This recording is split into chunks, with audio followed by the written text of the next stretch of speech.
Hello students, welcome to the Saint Angels online class. So we are here with a new video of class 10 subject physics chapter number 3 that is light. तो प्यारे बच्चों हमने last video में application देखी थी कुछ refraction की, ठीक है, और एप्लीकेशन और रिफ्रैक्टिव इंडेक्स के पांचों फॉर्मूले हमने देख लिए थे। उनके ऊपर हम कुछ एक दो न्यूमेरिकल्स भी करेंगे, आंसर्ड न्यूमेरिकल्स भी आपकी बुक में दी हुई है, आप उन्हें प्रैक्टिस कीजिएगा। तो ठीक है, अब हम स्टार्ट करते हैं। एक दो न्यूमेरिकल्स मैं आपको यहाँ पे करा देता हूँ, जैसे कि फॉर एग्जांपल आपके पेज नंबर 41 पर कुछ अनसॉल्व्ड न्यूमेरिकल्स दिए हुए हैं, उनमें से कुछ मैं आपको कराता हूँ, ठीक है। Our first numerical is a ray of light travelling in air strikes a glass slab at an angle of 30 degree. देखिए एक ग्लास स्लैब है हमारा, ऐसे रेक्टेंगुलर ग्लास स्लैब कांच का बना हुआ, इसकी कुछ ना कुछ थिकनेस भी होगी, ठीक है, रेक्टेंगल शेप का है, इसकी ये थिकनेस है यहाँ से यहाँ तक की, ठीक है, मोटाई होगी इसकी। अब इसमें और 30 डिग्री एंगल पर एक रे ऑफ लाइट इंसिडेंट होती है, एंगल आई कितना है 30 डिग्री। और calculate the angle of refraction if refractive index of glass 1.5। Refractive index of glass दे रखा है आपको, बाहर एयर है, एयर में रखा हुआ है, ये कांच का बना हुआ है ग्लास, रेक्टेंगुलर ग्लास स्लैब, इसके अंदर लाइट एंटर करती है इस फेस से और दूसरे फेस से निकल जाती है, तो रेयर से डेंसर में जाएगी, टुवर्ड्स द नॉर्मल बैंड हो जाएगी। और यहाँ पे मैंने एक नॉर्मल ड्रॉ किया दूसरी सरफेस पर, तो अब डेंसर से फिर एयर में आएगी वापस, glass denser medium, it will bend away from the normal, ठीक है। तो ये होगा एंगल ऑफ रिफ्रैक्शन, रिफ्रैक्टेड रे और नॉर्मल के बीच में। तो आपको एंगल ऑफ रिफ्रैक्शन फाइंड करना है, व्हाट इज एंगल आर, ये आपको फाइंड करना है, ठीक है। और रिफ्रैक्टिव इंडेक्स ग्लास का दे रखा है 1.5। तो बताइए कौन सा फॉर्मूला लगाएंगे? जो 5 फॉर्मूले 6 फॉर्मूले मैंने आपको बताए थे लास्ट वीडियो में, उन्हीं में से एक फॉर्मूला होगा। तो देखिए रिफ्रैक्टिव इंडेक्स ऑफ, मान लीजिए फर्स्ट मीडियम, ये सेकंड मीडियम ग्लास, तो refractive index of second medium, जिस मीडियम में वो एंटर करती है उसका निकालते हैं with respect to first medium equals to sin i upon sin r, ठीक है। ये स्नेल्स लॉ वाला फॉर्मूला हम यूज करेंगे, sin i upon sin r, ठीक है बेटा। उसके बाद हम देखते हैं, तो देखिए रिफ्रैक्टिव इंडेक्स कितना है इसका, ये NGAB को बोल सकते हैं, that is sin i upon sin r। तो NGA कितना है 1.5, ठीक है। sin i की वैल्यू है 30 degree, sin 30 upon sin r, तो sin 30 की वैल्यू पुट करेंगे, कितनी होती है sin 30 की वैल्यू होती है बेटा 1/2, ठीक है। ये हो गया sin r, तो यहाँ से 2 इधर नीचे चला जाएगा, तो ये कितना हो जाएगा इसमें, तो यहाँ पे हो जाएगा 1/2 into sin r equal to 1.5। तो अब मल्टीप्लाई करेंगे और sin r की वैल्यू जब निकालेंगे, तो ये sin r की वैल्यू आपकी आएगी बेटा 1/1.5 इंटू 2 दैट इज 1/3, ठीक है। तो sin r की वैल्यू कितनी आएगी 1/3। अब आपको r, क्योंकि देखो कोई किसी भी एंगल पर आपकी 1/3 वैल्यू तो आपने पढ़ी नहीं है कि कितने, किसी भी एंगल पर 1/3 वैल्यू आपने नहीं पढ़ी है, ठीक है, मैथ्स के अंदर।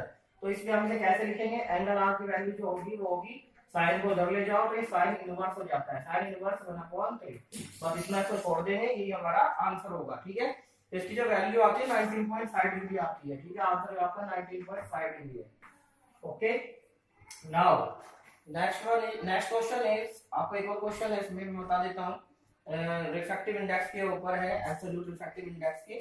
इसमें दिया हुआ है light, question number 5 unsolved numerical, देखिए क्वेश्चन नंबर 5 में, क्वेश्चन नंबर 5 में अनसॉल्व्ड न्यूमेरिकल से आपका light enters from air into water, air से वाटर में एंटर करती है कौन, लाइट, वाटर या डेंसर मीडियम, एयर यहाँ पे एयर हो जाएगा, ठीक है, it will bend towards the normal.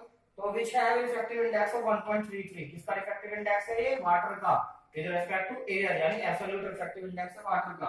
Calculate the speed of light in water, water के अंदर कितनी स्पीड ऑफ लाइट होगी, अगर स्पीड ऑफ लाइट एयर के अंदर कितनी है 3 × 10⁸ मीटर पर सेकंड।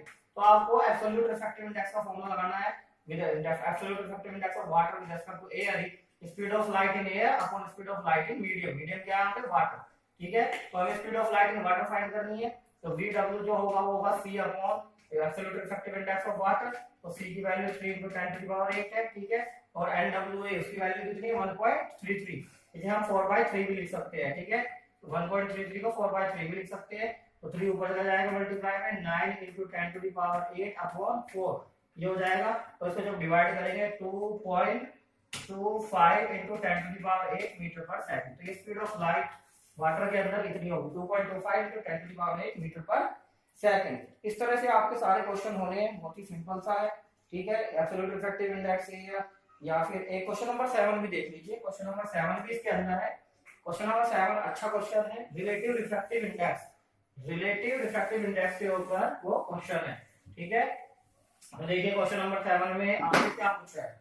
क्वेश्चन नंबर 7 में refractive index of medium y, refractive index of medium y and y with respect to x। तो हम इसे ऐसे लिखेंगे, refractive index of medium y with respect to x is कितना है 1.6 गिवन है हमें, ठीक है। और एब्सोल्यूट रिफ्रैक्टिव इंडेक्स, तो ये तो हो गया भाई हमारा रिलेटिव, क्योंकि हमें नहीं पता कि दूसरा जो हमारा है मीडियम वो x एयर है क्या है, तो हम उसे रिलेटिव मान के चलेंगे, ठीक है। तो और दूसरा absolute refractive index of medium x, तो absolute refractive index of medium x absolute है तो किसके रेस्पेक्ट में होगा, एयर के रेस्पेक्ट में, ठीक है। तो इसे लिखेंगे nx से absolute refractive index of medium x यानी विद रिस्पेक्ट टू, यानी कि with respect to water, with respect to air, sorry with respect to air क्या होगा, ये आपको गिवन है कितना है 1.5, ठीक है। और find out the speed of light in medium y, speed of light in vacuum, vacuum के अंदर स्पीड ऑफ लाइट यानी c कितनी है 3 × 10⁸ मीटर पर सेकंड। आपको फाइंड करना है find out the speed of light in medium y, medium y के अंदर स्पीड ऑफ लाइट कितनी होगी, ठीक है। तो मीडियम y के अंदर स्पीड ऑफ लाइट कितनी होगी, सबसे पहले हमें क्या क्या चीजें दी है देखो, सबसे पहले हमें एब्सोल्यूट रिफ्रैक्टिव इंडेक्स फाइंड करना होगा मीडियम y का, यानी हमें NYA निकालना होगा, ठीक है। जब NYA निकाल लेंगे तो उसका फॉर्मूला होगा C/Vy, और Vy तब निकलेगा जब हमारे पास NYA आ जाएगा, यानी absolute refractive index of medium y with respect to air, A means air, वो हमें निकालना है पहले। तो उसको निकालने के लिए आपने फॉर्मूला पढ़ा है, अगर आपको रिलेटिव रिफ्रैक्टिव इंडेक्स पता हो इन टर्म्स ऑफ एब्सोल्यूट तो आप ये आसानी से निकाल सकते हो। मैंने एक फॉर्मूला बताया था relative refractive index in terms of absolute refractive index, कौन सा फॉर्मूला था आपको याद हो तो वो था n21 = n2a/n1a। फॉर्मूला चेक कीजिए जो मैंने आपको पढ़ाया थे, ये फॉर्मूला था, ठीक है। ये सेकंड मीडियम आप मान लीजिए y है, ठीक है, यहाँ y है यहाँ x है, तो यहाँ पे NYA आएगा, यहाँ पे NXA आएगा, ठीक है। NYX का मतलब है NYA/NXA, ठीक। हमें ये भी गिवन है और हमें ये भी गिवन है, ये हम फाइंड कर लेंगे। NYX कितना है 1.6, ठीक है। NYA कितना है ये हमें फाइंड करना है, ठीक है। और NXA कितना है 1.5, ठीक। तो यहाँ से NYA कितना हो जाएगा, that is equals to how much, दोनों भी मल्टीप्लाई कर दीजिए, 1.6 × 1.5 कितना होगा 16 × 15 ये हो गया, और 16 0 540, और यहाँ पे दो डेसिमल है तो 5.4, ये आपका आएगा 5.4, ठीक है 5.4 हो गया। अब हम एब्सोल्यूट रिफ्रैक्टिव इंडेक्स का फॉर्मूला लगाएंगे, ठीक है। इसका absolute refractive index for medium y that is equals to C/वेलोसिटी of light in medium y, ये हमें फाइंड करना है, ठीक है। तो ये फाइंड करने के लिए हम क्या करेंगे, तो ये वैल्यू आ जाएगी Vy equals to C/NYA, C भी हमें पता है कितना है 3 × 10⁸ मीटर पर सेकंड, NYA की वैल्यू यहां से निकालेंगे 5.4, ठीक है। इन दोनों को डिवाइड कर देंगे और आपका जो आंसर आएगा वो आएगा 1.25 × 10⁸ मीटर पर सेकंड, ये आपका होगा आंसर। इस तरह से अच्छा क्वेश्चन था, ये आपको सोल्व करने हैं, ऐसे ही अनसोल्व्ड न्यूमेरिकल जितने भी हैं, ठीक है। और अब हम चलते हैं अपने नेक्स्ट टॉपिक पर, that is refraction of light through a glass slab. तो देखिए कैसे रिफ्रैक्शन ऑफ लाइट होता है जब वो किसी ग्लास स्लैब में एंटर करती है, बहुत इंपॉर्टेंट टॉपिक है। और इसमें हम ये प्रूव करेंगे जितने एंगल पर इंसिडेंट रे एंटर करती है ग्लास स्लैब के अंदर, तो जो फाइनल एमर्जेंट रे होती है जो दूसरी तरफ से निकलती है, दूसरी सरफेस से, वो सेम एंगल पर भी निकलती है, जितने एंगल ऑफ इंसिडेंट और एंगल ऑफ एमर्जेंस दोनों का सेम होता है, ठीक है। तो अब हम पढ़ने जा रहे हैं बेटा refraction of light through a glass slab, refraction of light through a glass slab, through a glass slab. तो देखो इसमें क्या होगा, सपोज कीजिए ये हमारे पास एक रेक्टेंगुलर ग्लास स्लैब है, ठीक है, this is our rectangular glass slab, ठीक है। तो ये किसका बना हुआ है, कांच का, ग्लास का, रेक्टेंगुलर ग्लास स्लैब, कांच का बना हुआ स्लैब है, ABCD, मान लीजिए A, दिस इज BCD। एक रे ऑफ लाइट ऑब्लिकली इस CD फेस पर एंटर करती है at an angle something angle of incidence, ठीक है। ये इंसिडेंट रे है, इस फेस पे आके एंटर करती है, बाहर कौन है, एयर, यहाँ भी एयर के अंदर रखा हुआ है ग्लास स्लैब, ये कांच का बना हुआ है, ठीक है। मान लीजिए हमारा फर्स्ट मीडियम है and this is our second medium glass, ठीक है। तो यहाँ पे फर्स्ट जो है वो एयर है और जो सेकंड मीडियम है वो ग्लास है, ये हमें ध्यान रखना है। तो ये incident ray obliquely first surface पर एंटर करती है ग्लास स्लैब के अंदर, ठीक है। रेयर से डेंसर में जा रही है, एयर से ग्लास में, इट इज नॉर्मल की तरफ बेंड हो जाएगी, ऐसे बेंड हो जाएगी, फिर बेंड टुवर्ड्स द नॉर्मल। तो ये रिफ्रैक्टेड रे और नॉर्मल के बीच में ये क्या बना, एंगल ऑफ रिफ्रैक्शन, ठीक है, ये बन गया एंगल ऑफ रिफ्रैक्शन। अब ये जब इस फेस से बाहर निकलेगी तो अब डेंसर में है, और यहाँ से जब आएगी तो एयर में आएगी दोबारा, तो डेंसर से रेयर में जाएगी।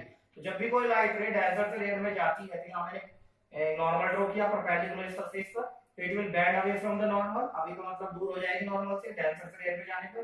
तो ये इसको हम बोलते हैं बेटा एमरजेंट रे, ये हमारी एमरजेंट रे है। एमरजेंट रे मतलब निकलने वाली, बाहर निकलने वाली रे। एमर्ज मतलब निकलना बाहर, एमरजेंट रे। और एमरजेंट रे और नॉर्मल के बीच में जो एंगल बनता है इसको बोलते हैं बेटा एंगल ऑफ एमरजेंस। क्या बोलते हैं, एंगल ऑफ एमरजेंस, ठीक है, this is the angle of emergence. अब ये देखिए जो ये एंगल ऑफ इंसिडेंट रे और ये जो एमरजेंट रे है, ये एक दूसरे के पैरेलल होती है। जो ओरिजिनल डायरेक्शन थी इंसिडेंट रे की, उसे मैं अगर आगे की तरफ एक्सटेंड कर दूं डॉटेड लाइन से, ये देखिए, ठीक है, तो आपको ये ध्यान रखना है इसमें क्या रिजल्ट मिलता है। जो incident ray, original direction of incident ray, ये ओरिजिनल, अगर ये ग्लास स्लैब ना होता तो ये इंसिडेंट रे इसी डायरेक्शन में जानी थी, ठीक है, तो ये ग्लास स्लैब ना होता तो ये इंसिडेंट रे इस डायरेक्शन में जाती। लेकिन अब अपने इस ओरिजिनल डायरेक्शन थोड़ा सा साइडवेज मुड़ गई है, बैंड हो गई है, डिस्प्लेस हो गई है, ठीक है। तो ओरिजिनल डायरेक्शन ऑफ मोशन ये थी इंसिडेंट रे की, लेकिन जैसे ग्लास स्लैब में एंटर करती है और बाहर निकलती है, तो अपनी इस ओरिजिनल डायरेक्शन में, अभी भी उसी ओरिजिनल डायरेक्शन में है, इसी डायरेक्शन में है, लेकिन थोड़ी सी साइडवेज क्या हो गई है, डिस्प्लेस हो गई है। तो इस साइडवेज डिस्प्लेसमेंट को हम क्या बोलते हैं, इसको बोलते हैं बेटा लेटरल शिफ्ट। क्या बोलते हैं, लेटरल शिफ्ट, यानी साइडवेज डिस्प्लेसमेंट, लेटरल शिफ्ट और displacement denoted by capital D, ठीक है, इसे हम लेटरल शिफ्ट और डिस्प्लेसमेंट बोलते हैं। यानी the perpendicular distance between the original direction of incident ray and the final emergent रे। ये फाइनल एमरजेंट रे है और ये ओरिजिनल डायरेक्शन है इंसिडेंट रे की, इन दोनों के बीच में जो परपेंडिकुलर डिस्टेंस है capital D is called lateral shift और लेटरल डिस्प्लेसमेंट। तो ये एंगल ऑफ एमरजेंस हुआ। यहाँ पर ये जो रिफ्रैक्टेड रे है इस नॉर्मल के साथ में यहाँ एंगल बना रही है, तो आप देखेंगे ये दोनों नॉर्मल एक दूसरे के पैरेलल होंगे, ये हमारी ट्रांसवर्सल हो गई। अगर ये एंगल आर है तो ये वाला भी एंगल आर होगा, ठीक है, this will also be angle R, तो ये दोनों अल्टरनेट इंटीरियर एंगल्स होंगे, ठीक है। तो अब आपको ये ध्यान देना है कि जो इंसिडेंट रे की डायरेक्शन होती है वही फाइनल एमरजेंट रे की भी डायरेक्शन होती है। या हम ये कह सकते हैं the incident ray is always parallel to the emergent ray और the emergent ray is always parallel to the incident ray. So और ये भी कह सकते हैं कि angle of emergence, angle of incidence is equal to always equal to angle of emergence. जितना angle I होगा, जितने एंगल पर ये रे ऑफ लाइट एंटर करेगी, उतने ही एंगल पे बाहर निकलेगी। तो angle I is always equal to angle of emergence, angle of incidence, ठीक है, ये दोनों आपस में बराबर होते हैं। ये हमें रिजल्ट ध्यान रखना है। इसका जो डेरिवेशन है ये आपकी बुक में सिलेबस दिया हुआ है, but it is not in your syllabus, ठीक है बच्चों। So thank you very much.